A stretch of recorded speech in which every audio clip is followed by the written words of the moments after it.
बिस्मि बिस्मिल्लाहिर्रहमानिर्रहीम। ये वाली जो वीडियो है ये है कार्डियक डिजीज़ इन प्रेगनेंसी का जो शॉर्ट केस है उसकी तीसरी वीडियो है। पहली वीडियो के अंदर हमने डिस्कस किया जो कि शॉर्ट केस का पहला स्टेशन होता है हिस्ट्री और एग्जामिनेशन। फिर शॉर्ट केस का जैसे जो दूसरा स्टेशन होता है जिसमें इन्वेस्टिगेशन और मैनेजमेंट को कैसे मीन्स हमने स्टार्ट करना है उसके बारे में डिस्कस किया। अब ये जो तीसरी वीडियो है ये बेसिकली है जो कार्डियक डिजीज़ इन प्रेगनेंसी के शॉर्ट केस में या लॉन्ग केस में जो मुख्तलिफ थ्योरेटिकल क्वेश्चंस पूछे जाते हैं एग्जामिनर्स की तरफ से, ये उनके ऊपर है बेसिकली। तो आप ये देखें कि जब आप इन्वेस्टिगेशंस पूछते हैं या मांगते हैं क्वेश्चंस तो उनके ऊपर भी पूछा जा सकता है, जैसे कि एको में क्या देखेंगे, आपने ये चीज़ क्यों देखनी है, कितनी नॉर्मल इजेक्शन फ्रैक्शन होनी चाहिए, आप जगुलर वीनस पर जेवीपी का क्या रोल है, जेवीपी कब चेक करते हैं। तो इस तरह क्वेश्चंस तो देखिए कोई भी पूछा जा सकता है, लेकिन फिर भी जैसे मोटे मोटे जो कुछ क्वेश्चंस हैं। तो अब आप ये देखें कि एक क्वेश्चन ये होता है कि कार्डियक डिजीज पाकिस्तान के अंदर पीपीएच जो है पोस्टमार्टम हेमरेज वो leading cause of maternal death है, जबकि जो डेवलप्ड कंट्री है जैसे यूके के अंदर कार्डियक डिजीज और वीटीई ये दो लीडिंग कॉजेज होती हैं मैटरनल डेथ की। ठीक है। फिर इंसिडेंस का पूछा जाता है cardiac disease in pregnancy, incidence जो है वो 1% या उससे लेस होता है। फिर कार्डियक डिजीज वाले पेशेंट के अंदर जो कॉन्ट्रासेप्शन है कौन सी होते हैं, प्रोजेस्टेरॉन कंटेनिंग कॉन्ट्रासेप्शन जो है वो दिए जा सकते हैं, ईस्ट्रोजन कंटेनिंग कॉन्ट्रासेप्शन नहीं देते ड्यू टू रिस्क ऑफ वीटीई। तो इसके अंदर इम्प्लांट्स और मायरीना जो हैं ये ज़्यादा जो है सेफ़ हैं। ठीक है, इम्प्लांट्स और मायरीना जो है ये सेफेस्ट ऑप्शंस है। उसके बाद आ जाता है ये वाला क्वेश्चन ना, ये वाला क्वेश्चन आप यहाँ से देख भी सकते हैं, आप पढ़ सकते हैं, क्योंकि ये जो ये जो शॉर्ट केस के जो थ्योरेटिकल नोट्स हैं ये मैं सारे शेयर नहीं करूँगा, तो इस तरह से आप ये अगर लिखना चाहें तो आप लिख सकते हैं। उसमें ये होता है कि ये पूछा जाता है कि बड़ा सिंपल सा क्वेश्चन होता है कि what are the normal changes in pregnancy hemodynamically. तो आप ये देखें कि peripheral vasodilation leads to a fall in systemic vascular resistance, यानी कि पेरिफेरल वेजोडाइलेशन होती है। कार्डियक आउटपुट इंक्रीज कर जाती है 40% ड्यूरिंग प्रेगनेंसी, जिसमें हार्ट रेट भी और स्ट्रोक वॉल्यूम भी, 15% in the first stage of labour and 50% in the second stage of labour. Definitely there is more, जैसे cardiac output means definitely there is more workload on the heart. Following delivery there is further increased cardiac output due to increased venous return, जो कि definitely venous return leg से, जो कि वीना केवा पे पहले pressure था प्रेग्नेंट वूम का, उसकी वजह से ज़्यादा ब्लड रिटर्न होता है। Blood pressure falls in pregnancy and reaches a nadir around 24 weeks. Colloid osmotic pressure falls leading to increase susceptibility to pulmonary oedema. उसकी एक वजह ये होती है कि जो प्रोटीन्स होते हैं वो एक तो थोड़े बहुत जैसे यूरिन में प्रोटीन यूरिया प्रेगनेंसी में होता है, दूसरा ये होता है कि हार्मोन बाइंडिंग बढ़ जाती है प्रोटीन हार्मोन बाइंडिंग प्रेगनेंसी में, तो फिर कोलाइड ऑस्मोटिक प्रेशर डिक्रीज हो जाता है। और तीसरा हाइपर कोएगुलेबिलिटी होती है। These changes start in early pregnancy. अब एक ये क्वेश्चन होता है, फिर एक ये वाला क्वेश्चन तो लाजमी शायद पूछा जाता है, न्यूयॉर्क हार्ट एसोसिएशन क्लासिफिकेशन बताएं। इधर मैं बताना ये चाहता हूँ बाज़ कुछ एग्जामिनर नेहा क्लासिफिकेशन बोल देते हैं। जैसे कि मैंने मॉक एग्ज़ाम दिया तो मुझे एग्जामिनर कहती, मुझे आती थी ये क्लासिफिकेशन, लेकिन एग्जामिनर कहती कि नेहा क्लासिफिकेशन बताओ। मैंने सोचा नेहा क्लासिफिकेशन, बेसिकली वो न्यूयॉर्क हार्ट एसोसिएशन को नेहा बोल रही थी, जो कि इसका कोई ये इसका निक नेम नहीं है। ठीक है, और इम्पॉर्टेंट बात यह है कि इसके हमें सिम्टम्स पता होने चाहिए, फिर इनको हमने डिफाइन कैसे करना है। जैसे न्यूयॉर्क हार्ट एसोसिएशन क्लासिफिकेशन जो है, जैसे क्लास 1 है, इसमें यह है कि cardiac disease but no symptoms, no limitation and physical. Number 2 जिसमें थोड़ा बहुत पेशेंट काम करता है, तो उसके अंदर जो है ना उसको, मेरा मतलब फिर उसको सिम्टम्स आना शुरू हो, माइल्ड सिम्टम्स। जब पेशेंट रूटीन का काम करती है तो पेशेंट को माइल्ड सिम्टम्स आते हैं। Significant limitation in activity due to symptoms, comfortable only at rest. इसमें ये होता है कि अगर पेशेंट सीढ़ियाँ भी चढ़ती है, जैसे इसको इस तरह पूछते हैं, सीढ़ियाँ भी चढ़ती है तो उसको मसला शुरू हो जाता है। ठीक है, और चौथी ऐसे पूछा जाता है कि पेशेंट अगर जो है ना, जैसे वो बालों में अगर कंघी करती है उससे भी मेरा मतलब सिम्टम्स आना शुरू हो जाते हैं, रेस्ट में भी सिम्टम्स आना शुरू हो जाते हैं। तो ये सेवेरिटी को इस तरह डिफाइन किया जाता है, यानी कि पहली जो क्लास होती है उसमें कोई सिम्टम्स नहीं होते, दूसरी के अंदर जब वो रोज़मर्रा के घर के काम करती हैं जिसके अंदर जैसे सफाई मीन्स जैसे बर्तन खाना बनाना, तो उनको सिम्टम्स शुरू हो जाते हैं। तीसरा ये होता है कि वो और फिर दूसरे में अगर वो ज़्यादा सीढ़ियाँ चढ़ती हैं, तीसरा ये होता है कि वो सीढ़ियों के कुछ भी स्टेप्स अगर चढ़ें, ठीक है, और मेरा मतलब है उससे उन्हें सिम्टम्स आना शुरू हो जाते हैं। बालों में कंघी करें, कपड़े चेंज करें, उससे सिम्टम्स आना शुरू हो जाते हैं कि बिल्कुल जैसे थोड़े। और चौथा जिसके अंदर इवन रेस्ट में भी सिम्टम्स आना शुरू हो जाते हैं। तो अमूमन याद रखें जो एग्ज़ाम में पेशेंट आता है ना, वो क्लासिफिकेशन 2 या 1 का होता है, ज़्यादातर 2 का होता है, क्योंकि 1 वाला एडमिशन नहीं होगा, 2 वाले का एडमिशन होता है, लेकिन वो इतना स्टेबल होता है कि एग्ज़ाम सेंटर तक आ जाए। तीसरा और चौथा तो वो हिलाएंगे ही नहीं उसको हॉस्पिटल से, ये जहन में रखें, वो तो हार्ट अटैक आने का खतरा होता है, और वो ऊपर से एग्ज़ाम में ले आए उसको। तो ये हमेशा जहन में रखें कि कहीं ना 2 होती है लेकिन हमने पेशेंट को देखना है, पेशेंट के मुताबिक ही क्लासिफिकेशन हमने बनानी है। फिर ये क्लासिफिकेशन ये होता है कि 2 और उससे लेस हो तो प्रेगनेंसी मींस हो सकती है, या प्रेगनेंसी को गुजारा जा सकता है। फिर ये आ जाता है ये डिफरेंट, ये डब्ल्यू एच ओ का भी आगे मैंने लगाया है, डब्ल्यू एच ओ ने भी इसको क्लासिफिकेशन बनाया हुआ है, लेकिन ये कि कौन कौन सी डिजीज़ हाई रिस्क हैं, कौन सी मॉडरेट रिस्क हैं, कौन सी जो है मिनिमल रिस्क हैं, ये जो कुछ होती हैं V S D A S D P D A, ये सब मिनिमल रिस्क होती हैं, माइल्ड माइट्रल स्टीनोसिस जैसे। क्योंकि माइट्रल स्टीनोसिस जहन में रखें और मैकेनिकल हार्ट वॉल्व्स, ये दो चीज़ें जो है ये एग्जाम पॉइंट ऑफ व्यू से ज़्यादा इंपॉर्टेंट है, एक माइट्रल स्टीनोसिस और एक मैकेनिकल हार्ट वॉल्व्स। ये दोनों ही मॉडरेट, आप ये देखें कि mitral stenosis with New York heart association classification 3 और 4 ये मॉडरेट में आ जाता है। माइट्रल स्टीनोसिस ये मॉडरेट और सीवियर दोनों में, 4 अगर हो तो वो सीवियर में चली जाती है, कई जगहों पे हाई रिस्क में लिखा हुआ है। लेकिन बहरहाल जो माइल्ड माइट्रल स्टीनोसिस होती है वो मिनिमल रिस्क के अंदर होती है।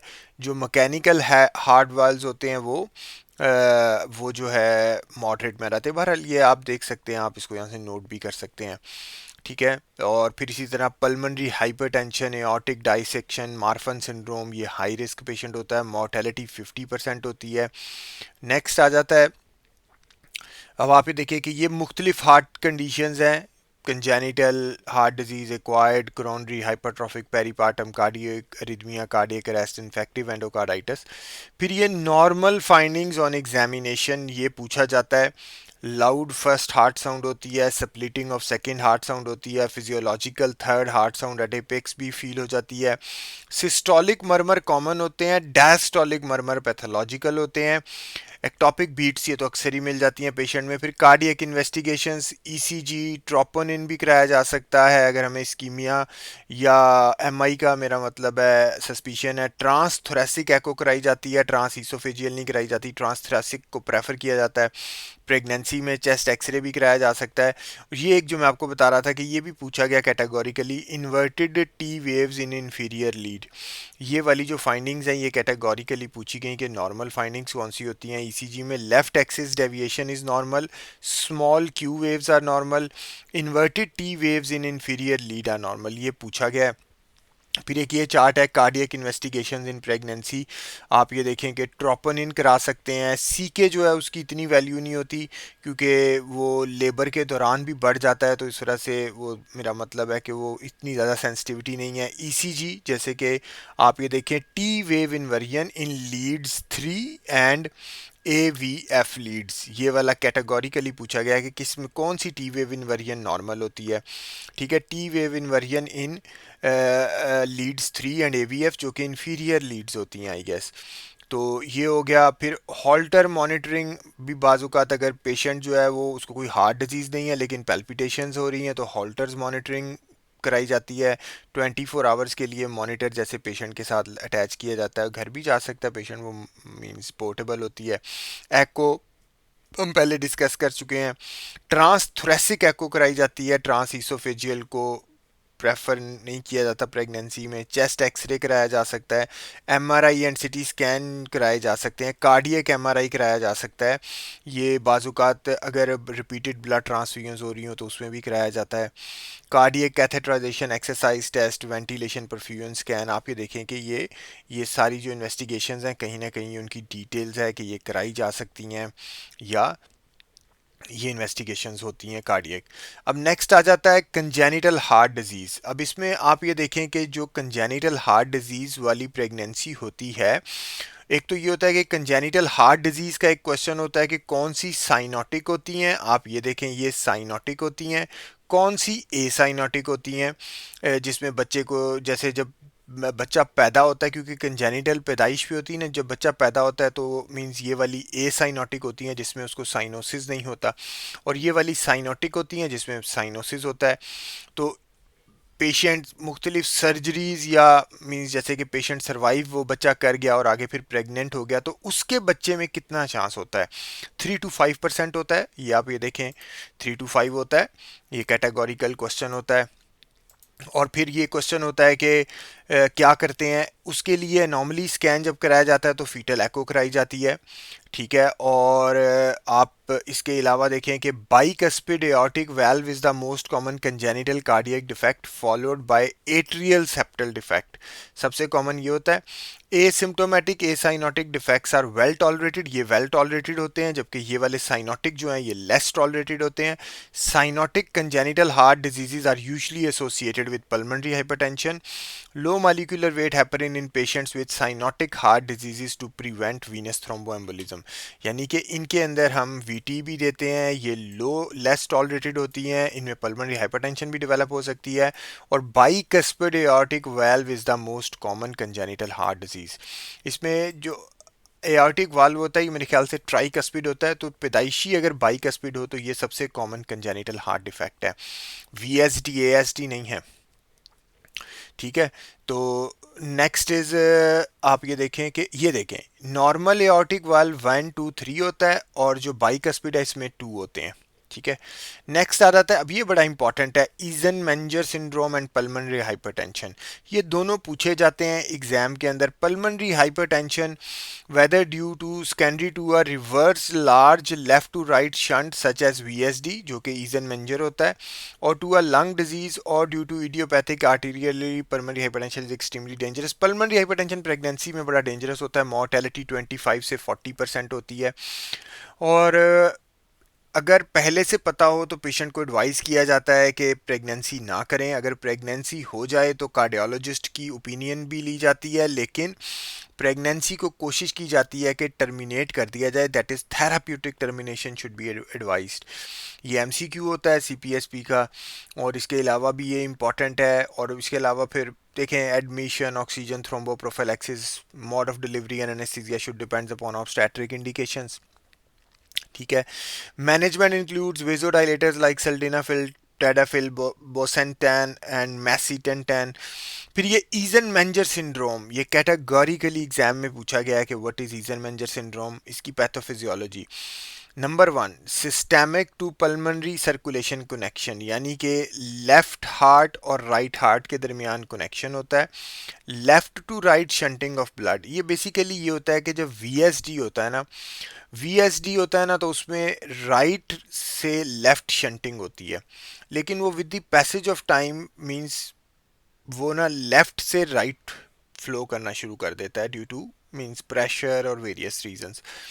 वो कि जो राइट से लेफ्ट शंटिंग होती है उसमें तो सरवाइव करता रहता है हार्ट, लेकिन जब लेफ्ट से राइट डेवलप हो जाती है ना तो उसमें पल्मोनरी हाइपरटेंशन डेवलप हो जाती है। इंक्रीज आप ये देखें लेफ्ट टू राइट शंटिंग होना शुरू हो जाती है, इंक्रीज पल्मोनरी ब्लड फ्लो होता है, इरिवर्सिबल पल्मोनरी वास्कुलर इंजरी होती है, इरिवर्सिबल पल्मोनरी वास्कुलर रेजिस्टेंस होती है, राइट टू लेफ्ट शंटिंग शुरू shunting of blood, hypoxia and erythrocytosis. Eisenmenger,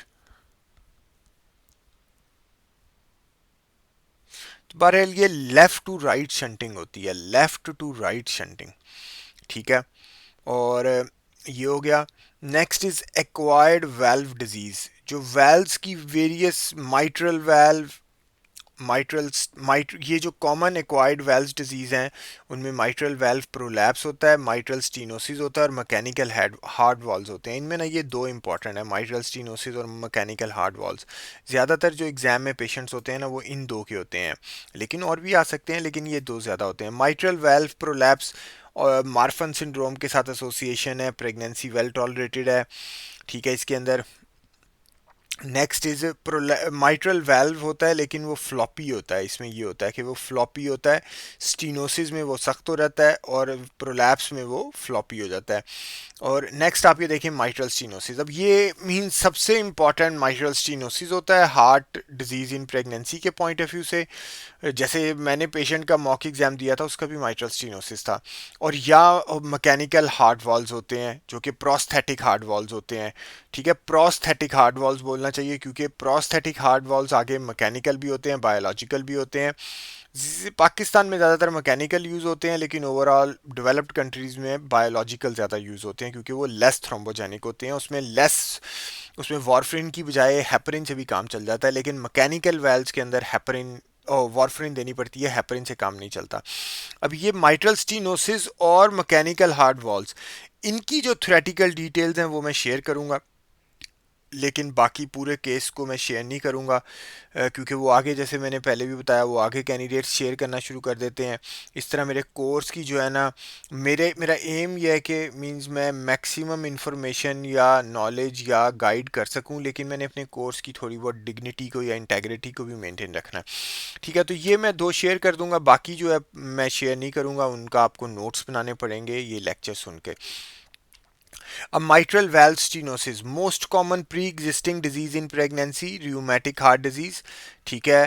तो rheumatic heart disease के मोस्टली जैसे बचपन में हुई हो या प्रेगनेंसी के दौरान हुई हो या प्रेगनेंसी से पहले हुई हो rheumatic heart disease, तो उसमें ये होता है कि प्रेगनेंसी के दौरान तो नहीं, मीन्स प्रेगनेंसी से पहले अगर हुई हो तो बाज़ात माइट्रल वाल्व का स्टीनोसिस उसमें उसकी वजह से हो जाता है और फिर वो प्रेगनेंसी में वर्सन हो जाता है या प्रेगनेंसी में वो पहली दफ़ा पता चलता है।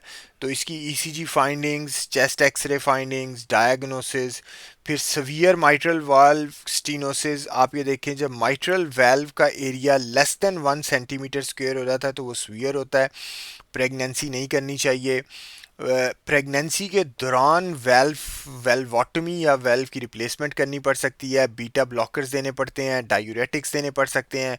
फिर ये अब LMNOP पूछा जाता है, ये पल्मनरी एडीमा की मैनेजमेंट के अंदर होता है। किसी भी वजह से पल्मनरी एडीमा हो तो उसकी मैनेजमेंट में LMNOP होता है। माइट्रल स्टीनोसिस की वजह से पल्मनरी एडीमा होने के ज़्यादा चांसेस होते हैं, तो LMNOP की मैनेजमेंट के बारे में पूछा जाता है, ये MCQ भी आता है। तो इसका हमें पता होना चाहिए, Lasix, morphine, nitroglycerine, oxygen, prop up. तो अगर पल्मनरी एडीमा डेवलप हो जाए तो पेशेंट को प्रॉप अप करना पड़ता है, ऑक्सीजन, डायामॉर्फिन, डायूरेटिक्स देने पड़ते हैं, डाइजॉक्सिन देना पड़ता है। फिर ये percutaneous balloon valvotomy closed is preferred. Percutaneous open भी की जा सकती है, लेकिन क्लोज को प्रेफर किया जाता है। उसकी वजह ये होती है कि इसका फीटो मैटरनल रिस्क क्लोज में कम होते हैं। ओपन ओपन वेल्वोटमी जो की जाती है ना, जिसमें मींस इंसियन दे के आप प्रेगनेंसी के दौरान वेल्वोटमी करते हैं, उसमें फीटोमेटर्नल रिस्क ज़्यादा होते हैं। परकुटेनियस, जो कि मुझे पता नहीं है कैसे करते हैं, लेकिन परकुटेनियस क्लोज्ड होती है, यानी कि उसमें आप ओपन इंसियन देके नहीं करते, यूजली सेकेंड ट्राइमेस्टर में प्रेफर की जाती है और उसमें फीटोमेटर्नल रिस्क कम होते हैं। In labour and birth avoid supine and lithotomy as much as possible. Vaginal delivery with instruments is prefer. Cautious regional और एपिड्यूरल एनेस्थीसिया इज प्रेफर्ड। ये मैंने शेयर भी किया हुआ है, आप देख सकते हैं। और फिर ये पल्मनरी एडीमा कैसे डेवलप होता है, इसके बारे में पूछा जाता है। और ये हमें पता होना चाहिए, मैंने शेयर किया हुआ है, आप पढ़ सकते हैं। फिर ये वाल्व की सवेरिटी का सिम्टम, सवेरिटी को कैसे करते हैं कि उसका साइज़, वाल्व का एरिया या वाल्व का साइज़ अगर कितना हो जाए तो वो माइल्ड होता है, मॉडरेट होता है, सवियर होता है, ये पूछा जाता है। फिर ये मैंने कुछ डिटेल्स हैं माइट्रल स्टीनोसिस के बारे में क्योंकि सबसे इंपॉर्टेंट है। अगर पहले से पता हो, प्री कंसेप्शन काउंसलिंग की जाती है, ईसीजी की जाती है, एको की जाती है, एक्सरसाइज टॉलरेंस टेस्ट किया जाता है। माइट्रल स्टीनोसिस वाली प्रेगनेंसी में mild, moderate, severe definitely mortality का रिस्क बढ़ता जाता है, लेकिन इन जर्नल 0 to 3% होता है। कंबाइंड ऑब्स्टेट्रिक्स कार्डियोलॉजी क्लिनिक के अंदर पेशेंट को देखा जाता है, प्रेगनेंसी एको कराई जाती है। पहले तो एक बेसलाइन है, अगर तो माइल्ड होती है ना तो एक बेसलाइन एको करा ली जाती है, और पेशेंट की अगर सिम्टम्स ठीक हैं तो फिर और एको नहीं कराई जाती। लेकिन अगर मॉडरेट और सीवियर हो या सिम्टम्स वर्स होना शुरू हो जाए तो हर ट्रेमेस्टर में एको कराई जाती है। फीटल एको कराई जाती है, 4 वीकली ग्रोथ स्कैन्स कराए जाते हैं। ये मैंने शेयर की हुई हैं, आप ये डिटेल्स पढ़ सकते हैं। नेक्स्ट ये है कि ये मैंने साइड पे थोड़ा सा लिखा हुआ है कि इन्हीं डिटेल्स के अंदर फिर एंटीनेटली एंटी कोएगुलेशन दी जाती है, बीटा ब्लॉकर्स दिए जाते हैं, डायूरेटिक्स दिए जाते हैं, परकुटेनियस बैलून वेल्वोप्लास्टी की जाती है। ओपन को प्रेफर नहीं किया जाता, परकुटेनियस को, क्लोज्ड को प्रेफर किया जाता है। फिर आप ये देखें यहाँ पर लिखा हुआ है। फिर नेक्स्ट मोड ऑफ डिलीवरी में वजाइनल डिलीवरी को सिजेरियन सेक्शन पे प्रेफर किया जाता है। शॉर्ट एंड सेकंड स्टेज की कोशिश की जाती है। अर्गोमेट्रिन को कोशिश की जाती है अवॉइड किया जाए। आप ये देखें, ठीक है, ये क्लोज्ड और ओपन के दिए हुए हैं उन्होंने, ये पूछे गए हैं एग्जाम में ना, ये एग्जाम में पूछे गए हैं, परसेंटेजेस ये पूछी गई हैं, ये इसलिए मैंने लगाया है। ठीक है, तो कि ये पूछी गई हैं कि क्लोज क्यों करते हैं, ओपन क्यों नहीं कर सकते, उसकी क्या परसेंटेज क्या है फीटो मैटरनल मोर्टेलिटी की। ये हो गया। फिर एर्गोमेट्रिन को अवॉइड करते हैं, एंटी कोएगुलेशन देते हैं जिसमें मींस यूजली जो लो मालिकुलर वेट हेपरिन को प्रेगनेंसी में प्रेफर किया जाता है। ठीक है, फिर कॉन्ट्रासेप्शन जिसके अंदर प्रोजेस्टेरॉन कंटेनिंग जो है वो प्रेफरेबल होते हैं, जिसके अंदर इम्प्लांट्स और मायरीना ज़्यादा प्रेफरेबल होते हैं। अब नेक्स्ट प्रोस्थेटिक हार्ट वॉल्व, ये भी मैंने शेयर की हुई है, इसकी डिटेल्स आप वहाँ से पढ़ सकते हैं। ये बहुत इंपॉर्टेंट है, ये दो ही इंपॉर्टेंट है, माइट्रल स्टीनोसिस और प्रोस्थेटिक हार्ट वॉल्व्स। अब प्रोस्थेटिक हार्ट वॉल्व्स ये याद रखें दो तरह के होते हैं, एक मैकेनिकल एक बायोलॉजिकल। पहले मैकेनिकल यूज़ होते थे जिनके साथ वार्फरिन यूज़ होती थी, अब मैकेनिकल होते हैं जो बनाए जाते हैं खुद से। जो बायोलॉजिकल हैं, बाई लीफलेट भी बोलते हैं, वो बेसिकली एनिमल टिश्यू से बनाए जाते हैं। मैकेनिकल मींस मैकेनिकल तरीके से बनाए जाते हैं। तो मैकेनिकल के साथ हमेशा वार्फरिन दी जाती है। जो न्यू बाई लीफलेट या बायोलॉजिकल हैं वो लेस थ्रोम्बोजेनिक होते हैं क्योंकि वो एनिमल टिश्यू से बने होते हैं, उनके साथ आप लो मालिकुलर वेट हेपरिन को भी यूज़ कर सकते हैं। तो फिर ये आप ये देखें, definitely heparin is preferable over warfarin in pregnancy, but we will have to see as well कि फॉर किस रीज़न दे रहे हैं। मैकेनिकल वेल्व्स हों तो फिर continue warfarin throughout pregnancy, stopping only for delivery 36 weeks पर या 2 weeks before. This is the safest option for the mother. Mechanical valves की बेसिकली बात कर रहे हैं।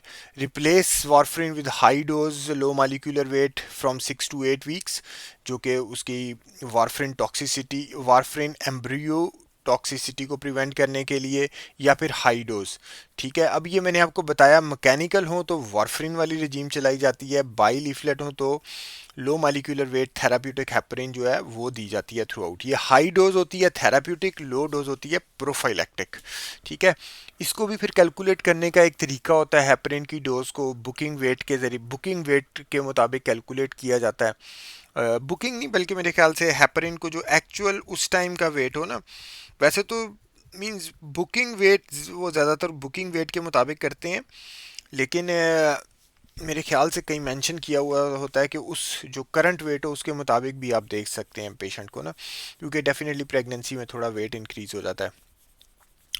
ये वार्फरिन की डिटेल्स हैं। वार्फरिन का मैकेनिज्म ऑफ एक्शन पूछा जाता है, वार्फरिन की सेफ डोज पूछी जाती है, वार्फरिन की एम्ब्रियोपैथी पूछी जाती है। क्योंकि ये मैंने शेयर किए हुए हैं तो मैं इनके ऊपर ज़्यादा डिटेल में बात नहीं करता, लेकिन ये याद रखें कि सीरियल फीटल स्कैन्स कराए जाते हैं, should be discontinue and substituted with low molecular wait heparin 2 weeks 10 से 14 डेज बिफोर डिलीवरी। और फिर जब हमने स्टार्ट करना होता है तो at least 5 to 7 days post delivery heparin heparin continue की जाती है और वार्फरिन भी शुरू कर दी जाती है, लेकिन हेपरिन को कंटिन्यू किया जाता है। ठीक है, at least 5 to 7 days after delivery conversion from low molecular weight to warfarin should be delayed. ठीक है, और ये स्लोली स्लोली किया जाता है कि आप हेपरिन भी चलने देते हैं और वार्फरिन भी देना शुरू कर देते हैं, और फिर वो at least 5 to 7 days after delivery. तो वार्फरिन की फिर ये होता है वार्फरिन की टॉक्सिसिटी रिवर्सल, इमीडिएट रिवर्सल एफएफपीज होते हैं, ये पूछा गया वाईवे के अंदर। विटामिन के होता है लॉन्ग टाइम रिवर्सल, यानी कि आप विटामिन के देते हैं तो वो कुछ टाइम लेता है रिवर्स करने में, लेकिन इमीडिएट रिवर्सल एफएफपी से करते हैं। फिर इसी तरह mechanism of action of low molecular weight heparin, basically heparin जो होती है वो एक एंटी थ्रोम्बिन 3 को एक्टिवेट करती है। एक्टिवेट या inactivates, under normal circumstances anti thrombin 3 inactivates thrombin factor 2 and factor 10A. This process occurs at a slow rate. Administered heparin binds reversibly to antithrombin 3 and leads to almost instantaneous inactivation of factors. यानी कि ये basically anti thrombin 3 को activate करती है और वो जो है फैक्टर 2A और फैक्टर 10A को इनएक्टिवेट करता है। यानी कि हेपरिन एंटी थ्रोम्बिन 3 को एक्टिवेट करती है और एंटी थ्रोम्बिन 3 जो है वो फैक्टर 10A और फैक्टर 2A को डीएक्टिवेट करता है। ठीक है, ये इसका मैकेनिज्म ऑफ एक्शन है। फिर हेपरिन की long term use osteoporosis cause कर सकता है।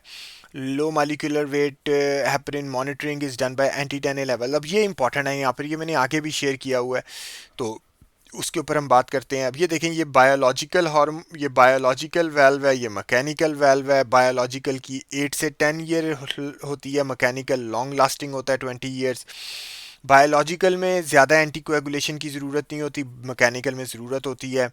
ठीक है, फिर मैकेनिकल वेल्व होता है ना, उसकी क्लिकिंग की वॉइस आती है, यानी कि मरमर टाइप एक वॉइस आती है आपको, लेकिन बायोलॉजिकल की नहीं आती जब स्टेथोस्कोप से सुनते हैं। अब ये देखें, ये हेपरिन और वारफरिन के डिफरेंसेस हैं। आप ये देखें कि ओरली है वो इंजेक्टेबल है, इमीडिएट एक्शन है वो डिले एक्शन है, crossing placenta, crossing breast milk, few drug interactions. Warfarin के लिए आईएनआर को मॉनिटर किया जाता है, पीटी और आईएनआर को मॉनिटर किया जाता है। हेपरिन के लिए एपीटीटी को किया जाता है। अब यहाँ पर इंपॉर्टेंट बात यह है कि अब दो तरह की हेपरिन होती हैं, ये भी कन्फ्यूजन होती है कैंडिडेट्स को एग्जाम में। एक होती है लो मॉलिक्यूलर वेट हेपरिन और एक होती है अनफ्रैक्शनड हेपरिन। देखें, लो मॉलिक्यूलर वेट हेपरिन सबकुटेनियसली दी जाती है, अनफ्रैक्शनड हेपरिन जो है वो इंट्रावीनस दी जाती है।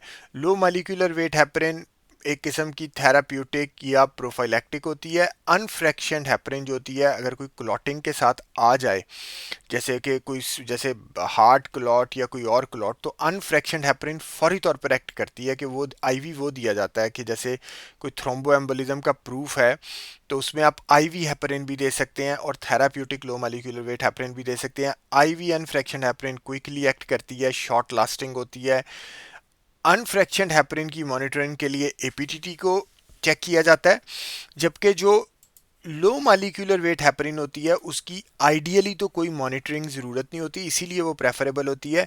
लेकिन शुरू में फैक्टर 10A को चेक किया जाता है, एंटी फैक्टर 10A को, एंटी 10A के लेवल्स को चेक किया जाता है। अब ये होता है monitoring of heparin effect. Unfractionated heparin APTT मैयर किया जाता है और 2 to 3 टाइम्स बेसलाइन से ज़्यादा नहीं होना चाहिए। और फिर थेराप्यूटिक, फिर प्रोटामीन सल्फेट से इसको रिवर्स किया जा सकता है। लो molecular weight heparin usually monitor नहीं की जाती, एक्सट्रीम्स ऑफ बीएमआई या रीनल फेलियर में यूज़ की जाती है। एक्सट्रीम्स ऑफ बीएमआई या रीनल फेलियर के अंदर इसकी मॉनिटरिंग की ज़रूरत होती है। उसकी एक वजह ये होती है कि रीनल फेलियर के पेशेंट में, क्योंकि वो हेपरिन टॉक्सिसिटी होने का ख़तरा होता है, क्योंकि हेपरिन बॉडी से बाहर नहीं जा रही, और ओबिसिटी जो एक्सट्रीम्स ऑफ वेट के अंदर वेट की वजह से डोज कम या ज़्यादा होने का ख़तरा होता है। तो शुरू में anti 10A factor 4 hourly monitor किए जाते हैं और फिर आहिस्ता आहिस्ता जो है ना उसकी मॉनिटरिंग छोड़ दी जाती है। ये भी एक इम्पॉर्टेंट बात है कि लो मॉलिक्यूलर वेट हेपरिन जो है उसको एपीटीटी से मैयर नहीं किया जाता, उसको अव्वल तो किया ही नहीं जाता, लेकिन शुरू में एंटी 10A जो फैक्टर होता है ना उसकी मॉनिटरिंग की जाती है। ठीक है, फिर ये मैंने शेयर किए हुए हैं। अब ये इंपॉर्टेंट बात ये है कि वारफरिन की जो टैबलेट्स होती हैं ना उनके कलर्स होते हैं डोज के मुताबिक। तो आप ये देखें 5 मिलीग्राम पीच, 5 से ऊपर ये कलर्स पूछे गए हैं एग्जाम के अंदर कि क्या वारफरिन की टैबलेट्स देखी हैं आपने, वारफरिन की टैबलेट्स के कलर्स क्या होते हैं, ये पूछा गया है। फिर ये जो एंटी कोएगुलेशन है जो anticoagulation regimens for mechanical prosthetic जो हार्ड वॉल्स हैं, जो ऊपर भी हमने डिस्कस किए हैं, ये वो रजीम्स हैं, ये मैं शेयर कर दूंगा तो आप देख सकते हैं। फिर ये एक जो रीज़न होती है कि रैशनल है for heparin overlap with warfarin for initial 5 days. आप ये देखिए, होता ये है कि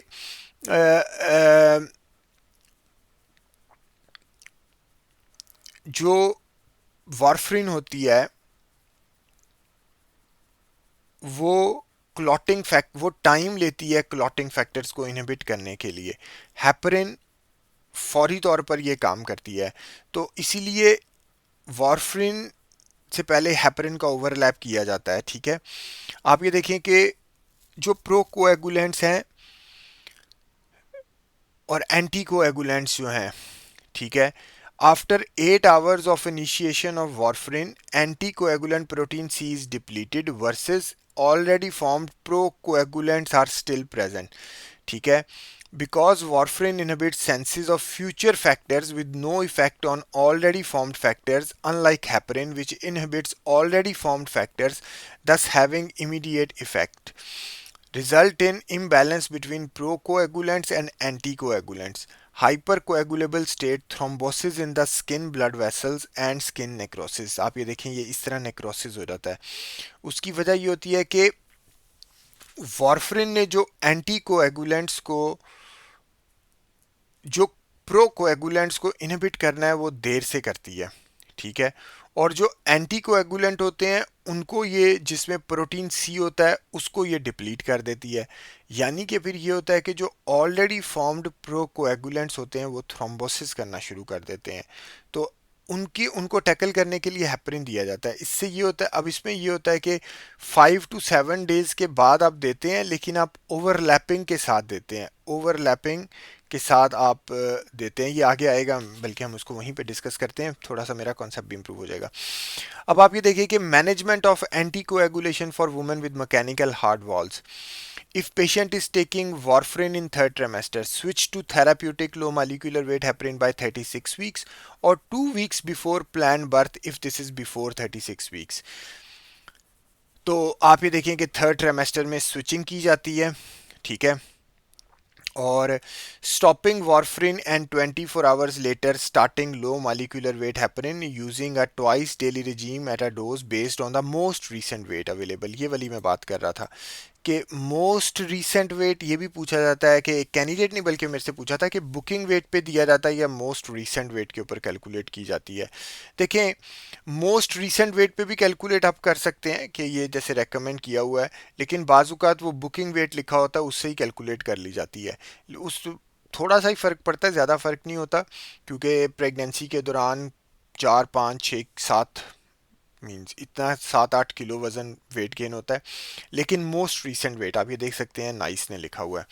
increasing the dose of low molecular weight heparin according to anti 10A levels, this should be done by checking anti 10A levels each day 3 to 4 hours after a dose of low molecular weight heparin, aiming for a peak anti 10A level between 1 and 1.2 international units।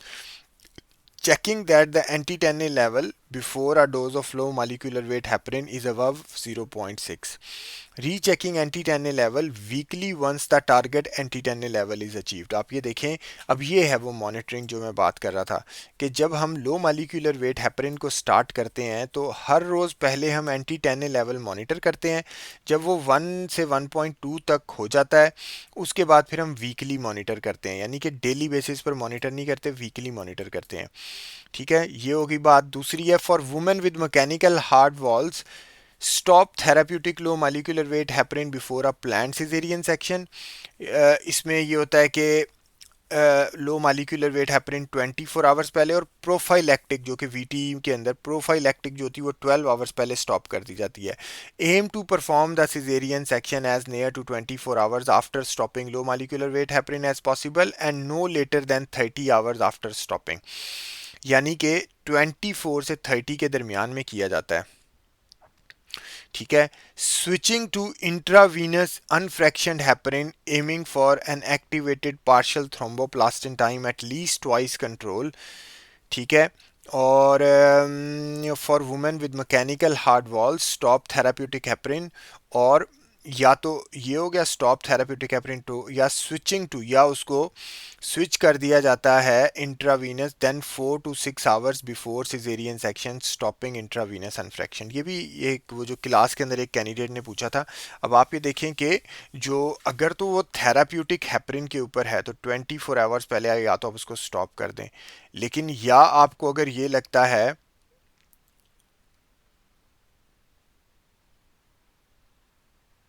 अगर आपको ये लगता है कि ये ज़्यादा high risk है, मैं स्टॉप नहीं करना चाहता, तो आप 24 आवर्स पहले उसको इंट्रावीनस अनफ्रैक्शन हेपरिन पर स्विच कर दें, और फिर इंट्रावीनस अनफ्रैक्शन हेपरिन को 4 to 6 आवर्स पहले जो है ना आप स्टॉप कर दें। ठीक है, ये इस तरह है। Next is For women with mechanical heart valves who are having induction of labor involve a senior obstetrician। इसमें भी यही है, deciding when to stop low molecular weight heparin or intravenous infection heparin in order to 24 hours या 4 to 6 hours before, reviewing the progress of labor and the need for low molecular weight heparin every 12 hours, aiming for birth as close to 12 hours from the last injection। ठीक है, the need for unfractionated heparin aiming for birth as close to 4 to 6 hours after stopping the infusion. ठीक है, अब आप ये देखें कि therapeutic 24 our, therapeutic caesarean अगर करना है 24 आवर्स पहले, थेराप्यूटिक डिलीवरी अगर आपने आपको लगता है कि करनी तो 12 आवर्स पहले। The need for low molecular weight heparin every 12 hours, aiming for birth as close to 12 hours from the last injection as possible. ठीक है, और अगर जैसे कि ये हो गया, और द नीड 12 और अनफ्रैक्शन का 4 to 6 है। Next is for women with mechanical heart valves who are taking warfarin and who present in established labor। अब ये देखें कि जो warfarin ले रहे हैं और established labor में आ जाती हैं, इसके अंदर दो तीन बातें हैं। एक तो ये है कि कंसीडर रिवर्सल ऑफ एंटीकोएगुलेशन, यानी कि आप उसको एफएफपीज दे दें, साथ विटामिन के दे दें। एफएफपीज फौरी तौर पर एक्ट करेंगे और विटामिन के लॉन्ग टर्म में एक्ट करेंगे। Do not give anticoagulation until the woman has had an assessment by an obstetrician, which should happen within 2 hours. Check the INR immediately and consult a hematologist. Carry out a senior review, including at least a senior obstetrician, hematologist, and anesthetists to discuss the mode of birth most likely to give the lowest risk of bleeding for the woman। इसमें ये important बात है कि अगर वो वॉरफ्रिन के ऊपर है और वो लेबर में आ जाती है तो प्रेफरेबली उसका सिजेरियन सेक्शन करना चाहिए। ठीक है, ये आगे आएगा, प्रेफरेबली उसका सिजेरियन सेक्शन करना चाहिए। या आप रिवर्सल ऑफ एंटीकोएगुलेशन कर सकते हैं, या मेरा मतलब है आप उसको वैसे भी चलने दे सकते हैं अगर INR ठीक है। For women with mechanical heart valves, carry a postpartum review with aim to restart therapeutic low molecular weight heparin or unfractioned heparin 4 to 6 hours after birth. Consider delaying restarting warfarin until at least 7 days after birth। यानी कि वही ऊपर भी लिखा हुआ है 5 to 7 days after birth warfarin को आप स्टार्ट करते हैं, और जब आप स्टार्ट करते हैं तो शुरू में आप उसको हेपरिन की ओवरलैपिंग के साथ देते हैं। शुरू में यानी कि अगर आपने सपोज करें 7th डे पे वारफरिन स्टार्ट की है तो आप लो मालिकुलर वेट हेपरिन उसको देते रहते हैं, यानी कि वो हेपरिन भी लेती है, वारफरिन भी लेती है, हेपरिन भी लेती है, वारफरिन भी लेती है, हेपरिन भी लेती है, वारफरिन लेती है, और फिर आहिस्ता आहिस्ता तीसरे चौथे पांचवें दिन आप उस हेपरिन रोक देते हैं और वारफरिन कंटिन्यू कर देते हैं। अव्वल तो यह है कि स्टार्ट ही वारफरिन आप 7 डेज के बाद करते हैं, 5 to 7 days, कई बुक्स में 5 है कई में 7 है, और फिर जब आप स्टार्ट करते हैं तो उसमें भी 5 days आप हेपरिन उसको देते रहते हैं। ठीक है, अब नेक्स्ट आ जाता है हाइपरट्रॉफिक कार्डियोमायोपैथी। हाइपरट्रॉफिक कार्डियोमायोपैथी को हुक्म भी बोलते हैं। ऑटोसोमल डोमिनेंट होता है, फैमिली में रन करती है, history of sudden death in family होती है, डेंजरस होती है इसके साथ प्रेगनेंसी, लेकिन बहरहाल अगर प्रेगनेंसी हो जाए तो उसको कंटिन्यू भी किया जा सकता है अगर पेशेंट एसिम्टोमेटिक है। फिर पेरीपार्टम कार्डियोमायोपैथी, ये यूजली प्रेगनेंसी थर्ड ट्राइमेस्टर और शुरू के 6 मंथ्स में होती है, डायलेटेड होती है। आप ये देख सकते हैं hypertension, multiple pregnancy, increased age, Afro Caribbean, ये रिस्क फैक्टर्स हैं। Breathlessness, tachycardia, pulmonary oedema, signs of heart failure, chest x-ray showing enlarged heart with pleural effusion, echocardiography showing dilatation of all four chambers, especially left ventricular, ejection fraction usually for less than 45% हो जाती है, oxygen, diuretics, vasodilator, ACE inhibitors, beta blockers, inotropes. In severe cases heart transplantation is required. फिर postpartum आप ये देखें कि mortality 25 से 50% होती है. अगर spontaneous and full recovery in 6 months 50%, if no recovery risk of heart failure 50%, if no recovery risk of death 25%. और फिर recurrence के chances बहुत ज़्यादा होते हैं, इसीलिए हिस्ट्री में भी पेशेंट से पूछा जाता है कि उसको पहले पिछली प्रेगनेंसी में सब कुछ ठीक था. फिर ये कार्डियक अरेस्ट की कुछ डिटेल्स हैं. इसमें इंपॉर्टेंट बात ये होती है कि जब पेशेंट अनकॉन्शियस होता है तो सीपीआर स्टार्ट कर दिया जाता है, 4 मिनट तक किया जाता है, और फिर 4 से 5th मिनट इसमें सिजेरियन सेक्शन किया जाता है. यानी कि सिजेरियन सेक्शन जो पेरीमॉर्टम होता है, एक तो ये कि वो मैटरनल रिससिटेशन के लिए किया जाता है, मदर के लिए किया जाता है, विद इन 5 मिनट्स किया जाता है, 4 मिनट सीपीआर किया जाता है, और 4 मिनट के बाद आप विद इन 4 to 5 जो है वो पेरीमॉर्टम सिजेरियन सेक्शन किया जाता है. आप ये देखें कि किस तरह ये इंफीरियर वीना केवा के ऊपर लेफ्ट लैटरल करने से आप ये देखें प्रेशर हट गया. ठीक है. और 15 से 30 डिग्री ओटी टेबल के ऊपर जब हम कर रहे होते हैं 15 डिग्री पेशेंट को थोड़ा सा टिल्ट किया जाता है. फिर इन्फेक्टिव एंडोकार्डाइटिस का भी सवाल पूछा जाता है. प्रीवियस हिस्ट्री हो इन्फेक्टिव एंडोकार्डाइटिस की, साइनोटिक हार्ट डिजीज़ की हिस्ट्री हो, या प्रोस्थेटिक हार्ट वॉल्स हो जिसके अंदर मैकेनिकल भी आ जाते हैं, बायोलॉजिकल भी आ जाते हैं, तो उसके अंदर आप सिर्फ इन्फेक्टिव एंडोकार्डाइटिस का प्रोफाइलेक्सिस देते हैं. रूटीन की हर डिजीज़ वीएसडी एएसडी में नहीं देते. और कौन सी फिर मेडिसिन देते हैं, मॉक्सिसिलिन और जेंटामाइसिन देते हैं, इस डोज के साथ देते हैं. अगर पेनिसिलिन को एलर्जी हो तो फिर वैंकोमाइसिन और टिकोप्लेनिन देते हैं. ये हो गया. और नेक्स्ट फिर आ जाता है कि अब ये और जैसे कुछ क्वेश्चंस हैं जिसमें मैंने बताया कि न्यूयॉर्क हार्ट एसोसिएशन क्लासिफिकेशन है. इसकी फिर मॉर्टेलिटी रिस्क पूछा जाता है, ये भी एग्ज़ाम में पूछा गया. आप ये देखें कि किसी जगह वो जैसे 5 ईयर सर्वाइवल कहा गया था, लेकिन वो तो नहीं मुझे मिला. ये 2 ईयर मॉर्टेलिटी आप देख सकते हैं कि 2 ईयर मॉर्टेलिटी, यानी कि जो मॉर्टेलिटी है फिर सर्वाइवल उसका माइनस हो जाएगा. यानी कि ये अगर क्लास 1 हो और वो प्रेग्नेंट हो जाए तो 10% चांस होता है कि with in 2 years patient means pregnancy के बाद पेशेंट की डेथ हो सकती है. 90% चांस होता है कि नहीं होगी. और फिर अगर 2 हो तो 20 आप ये देखें, और फिर 3 और 4 आप देखें 40 से 50. यानी कि अगर 3 और 4 पेशेंट की न्यूयॉर्क हार्ट एसोसिएशन क्लासिफिकेशन है और वो प्रेगनेंसी कैरी कर लेती हैं, तो आफ्टर डिलीवरी या after management with in 2 years 50% chance है कि पेशेंट एक्सपायर हो जाएगी. ठीक है.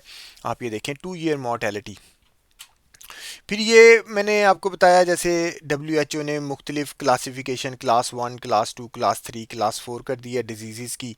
ये आप देख भी सकते हैं, इसकी स्क्रीनशॉट ले सकते हैं, वरना ये आपको नेट के ऊपर भी मिल जाएगा कि WHO की क्लासिफिकेशन मैटरनल कार्डियोवास्कुलर रिस्क, यानी कि ASD VSD जो है, ASD VSD pulmonary stenosis, pulmonary hypertension, mechanical valve, ये रिस्क ऑफ प्रेगनेंसी के हिसाब से कौन सी क्लासेस में आती हैं, 1 2 3 4. ये हो गया. फिर नेक्स्ट ये होता है कि सिम्टम्स ऑफ हार्ट फेलियर पूछा जाता है. आप ये देखें जेवीपी रेज्ड हो जाती है, आप ये देखें जेवीपी रेज्ड हो जाती है, एडिड मरमर आ जाता है, patient feels pale, sweaty, agitated, heart rate persistently greater than 110 beats per minute, respiratory rate persistently greater than 20 minutes, hypotension develop होना शुरू हो जाती है. दीज और फिर पल्मोनरी एडीमा की वीजिंग और क्रैकलिंग आना शुरू हो जाती है. These are the symptoms of heart failure. Contraindications for pregnancy, pulmonary hypertension, severe systemic ventricular dysfunction आप ये देखें less than 30%, severe mitral stenosis, severe aortic dilatation, severe recoarctation, Fontan with any complication.